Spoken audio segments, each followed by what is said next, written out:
Hola amigos, ¿qué tal? Stuart here from Spain Speaks with an update on the current situation in Spain. Day 143 of the current situation, and today it's all about the former king, King Juan Carlos I of Spain, and his decision to leave the country. But more about that in just a minute. Firstly, thanks to people that left comments on the last video. Lots of comments, lots of debate happening there as usual. A big thanks to people that supported the channel through a small donation. You can see your name here. Thanks to people that bought merchandise, and a big thanks to my patrons on Patreon for your ongoing support. Now, let's get into some of the news, and as I said, it's all about the decision of the former king, or the ex-king, Juan Carlos, and his decision to leave the country. We spoke about this a couple of weeks ago, and the fact that he has been caught in the middle of a financial scandal, lots of money going to Swiss bank accounts. One of his very close friends and confidants has decided to spill the beans about their relationship, and of course that has been on the front page for the last few weeks. And remember that Spain is a country where the monarchy generally skates on thin ice at the best of times, and of course this scandal has done nothing to improve their reputation. We can see here that Spain's embattled ex-king Juan Carlos has left the country. He has said that he's leaving the country amid a financial scandal. Spain's former king, Juan Carlos, has left the country for an unknown destination, weeks after he was linked to an inquiry into alleged corruption. Juan Carlos, 82, announced the move on Monday in a letter to his son Felipe, to whom he handed power 6 years ago. He said he would be available if prosecutors needed to interview him. In June, Spain's Supreme Court opened an investigation into the alleged involvement of Juan Carlos in a high-speed rail contract in Saudi Arabia. The former king had already most likely left when the letter was released on Monday, Spain's El País newspaper reports. It is unclear where Juan Carlos is, though some Spanish media report he is in the Dominican Republic. So a financial scandal, kickbacks, bribes, money in Swiss bank accounts, and of course now he has decided to leave the country in order to take the heat off his son and to keep the royal family out of the press, especially at this time, such a difficult time for the country in general. The question now turns to, where has he gone? We saw in that report that perhaps he's gone to the Dominican Republic. Friends of the former king believe that he will reside in the Dominican Republic for a time and that he could return in September. However, the Portuguese media place him in Portugal, in Estoril, and this is the place where he spent his childhood during his father's exile. So where's Juan Carlos? Is he in the Dominican Republic, as his friends say, or is he in Portugal, as the Portuguese press seem to think he is? Time will tell. Now, some updated news on the health situation in Spain. We can see here that Spain suffers from the most uncontrolled regional outbreaks of coronavirus in Europe. Aragon has the highest rate of infections on the continent. Catalonia and Navarra among the 10 in worst situation. Aragon is the region with the most uncontrolled outbreak in all of Europe, and Catalonia and Navarra are among the 10 with the worst situation on the continent. Spain is the third country in cases, according to its population, second only to Luxembourg and Romania. So the health situation taking a turn for the worse, but as we saw, the third country at the moment behind Romania and Luxembourg. Now, to give you an idea of exactly how many cases there are in Spain, the health department has recorded 8,532 new infections since last Friday, and 968 in the last 24 hours. The government creates a Secretary of State for Health due to the pandemic. The WHO says that there may never be a solution for the virus. Aragon extends restrictions on nightlife, and Catalonia exceeds 100,000 positive cases. So the health situation in Spain not looking too good at the moment. However, the Chief Health Officer, Mr. Simon, acknowledges that there is a progressive increase in infections, but denies that it is a serious situation. With more than 500 active outbreaks throughout Spain, the Ministry of Health is following with great attention the increase in contagion of coronavirus registered in recent weeks, but as stated on Monday by the Director of the Centre for Coordination of Health Alerts and Emergencies, Fernando Simon, we are not in a serious situation. Mr. Simon there saying that we are not in a serious situation. Now, I remember him saying something similar earlier in the year, and we saw what happened then, so we'll keep an eye on the situation over the next couple of days and see whether he changes his tune. Now, there's been a lot of talk in recent times about the tourism industry in Spain and the losses that it is suffering due to this pandemic. We can see here that just under 205,000 tourists arrived in Spain in June, the month in which the state of alarm ended. Tourism spending during the 6th month of the year was 133.37 million euros, 98% less than last year. So that puts it into some type of perspective there. 98% down on last year tourism spending. Now, that UK quarantine for people returning from Spain was back in the news yesterday. Various headlines caught my attention.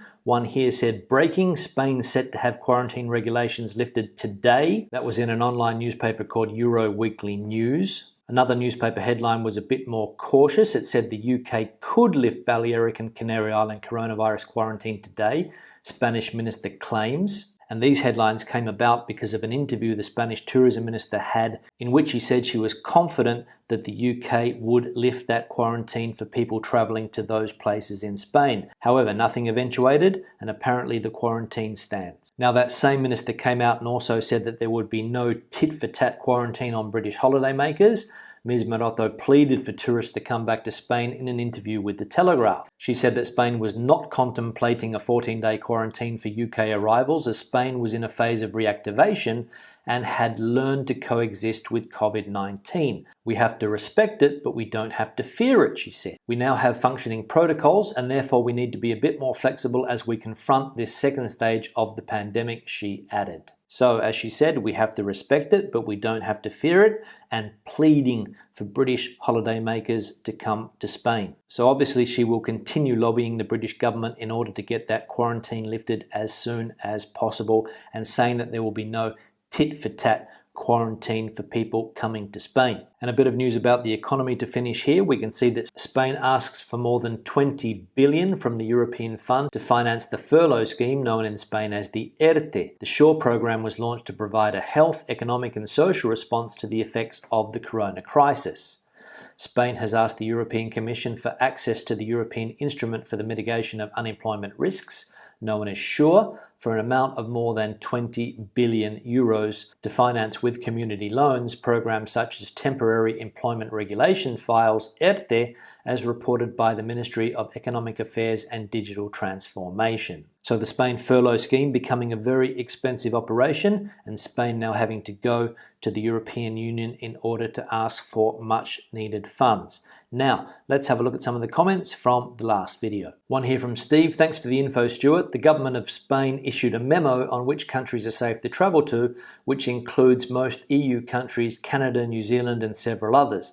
The US obviously won't be a choice for a while. Someone commented a while ago about an EU country offering discounts on local travel in the form of tax breaks, no sales tax, and in some places removing taxes when buying properties. Couldn't Spain come up with something like that and encourage people in Spain to visit nearby locations in Spain? In our case, we just moved to Valencia and we're still exploring this city for a while. Wearing masks, of course. One thing's clear, we'll likely visit Barcelona, Madrid and other parts of Spain and eventually Europe. Thanks, and hopefully the border between Spain and Portugal doesn't close while you are there. Steve. Yes, Steve, thanks for the comment. I'm also hoping that the border won't close. However, I do believe that if it does close in the near future, people will have plenty of warning in order to get across the border and get back into their country of residence. Because as I have been seeing over the last few days, there are a lot of Spanish people on holiday in Portugal at the moment, especially people that come from places like Galicia, Extremadura, and places that are very close to that Portuguese border. They just whip across and spend their time on the coast in Portugal rather than going to the Mediterranean coast, which is a bit further away for those people. And it's a good idea to come up with some type of incentives to encourage people to visit local places. Nothing like that happening in Spain as far as I know. I haven't heard about anything like that happening, and that's probably because firstly Spain doesn't really have the money, and secondly probably because most people in Spain have a local holiday anyway every year. Some people might go away on an international holiday. That has become more popular in recent times, but people generally go to their holiday homes, their second residences, or they go to one of these many coastal destinations in Spain, whether it's in the north, whether it's in the south. Maybe they go to their village, spend time there. But as I said, people in Spain generally spend part of their summer holidays in the country. One here from Sol, been to the northwest of Spain a week ago. I had a lovely time in a camper van along the coast from San Sebastian and Bilbao. The Guggenheim Museum is very nice. You just need to use the website to get your tickets. The people are friendly and the beaches are fantastic. Yeah, thanks for the comment. That is a very nice part of Spain. That part of Spain there in the Basque Country between San Sebastian and Bilbao. You can even go further along the coast into places like Cantabria, into places like Asturias, and then go into places like Galicia. That whole north coast is fantastic. Glad to see that you enjoyed it, and I would seriously recommend that part of the world as a place to visit. Plenty of places to see, good food, friendly people, but the only downer can be the weather. But hopefully it wasn't too bad for your stay. One here from Paul. Hello Stuart, flight from Fuerteventura to Manchester last night, Saturday 2nd of August. Arrived, no paperwork checks, no temperature checks of any kind. Breezed through, went home in a taxi. How can the UK justify people having to come home from their holiday early and isolate for 14 days when no one knew where anyone on the flight was going to? Feel absolutely sorry for these people who have lost their holiday. Shame on Manchester Airport. Yeah, Paul, thanks for the comment. Interesting to see your experience there. Nobody tracking you, nobody tracing you where you were going. Nobody's going to know if you are isolating or not. The responsibility obviously is on you, and therefore a lot of people probably are not going to do it. However, if people know that you've gone to Spain, employers, for example, I suppose they will suggest that you stay at home during that 14-day period. And I am surprised to see that there were no checks in place at Manchester Airport, so it does seem a bit strange. But this whole thing and some of the decisions that were taken have been a bit strange from the beginning. One here from Turge. As I'm living in the north of the polar circle in Norway with darkness and snow much of the year, I really want a summer holiday in Spain or Greece. In fact, I need it. But given the current situation, I bite the bullet and do only the sensible thing, staying home. Yeah, thanks for the comment. An example of somebody doing a sensible thing this year, staying at home. Would love a holiday in Spain, would love a holiday in Greece, would love a holiday where the sun shines, but unfortunately doesn't feel that it's safe to do it at the moment. And as he said, he prefers to stay at home. And let's be honest, a lot of people thinking like this at the moment, and it does seem like a sensible thing to do. But as we have seen, Spain needs tourist dollars, and that's why they are pushing to get people to visit the country this year. However, I do agree that it does seem like a sensible thing to stay at home this summer at least, and perhaps wait until next year and see if the situation improves. One here from Jorge. Hello there. I hear there is a UK recovery plan. They will distribute 750 billion euros to the most affected countries, in this case Spain and Italy. Spain is requesting approximately 147 billion euros. Would this be enough to bring back the economy? Yeah, Jorge, good question. Don't know whether the economy will recover with that type of money. It all depends where they spend the money and whether the government has a long-term plan to get the economy up and running again. As we have seen, certain sectors have been decimated by the pandemic. We can see what's happening now in other places around the world. In Melbourne, Victoria, they've also gone into a very severe lockdown, and people seriously worried about the state of the economy there. We saw what happened in Spain. The economy was destroyed because, as we know, the government put the health situation above the economy, which most people believe was the right thing to do at the time. And now, of course, we have to live with the economic consequences, and it's not going to be easy. And hopefully the government will spend the money wisely trying to reactivate business and not give the money out in subsidies, which at the end of the day don't really go anywhere. And finally, one here from Trippy. Personally, I feel it's borderline irresponsible to travel the globe at this time simply for jollies, especially if you originate from a place that is experiencing a high RO. I fully understand that tourism and associated commerce is shattered, but the better this pandemic is handled, the sooner we may hope to see some type of return to normality.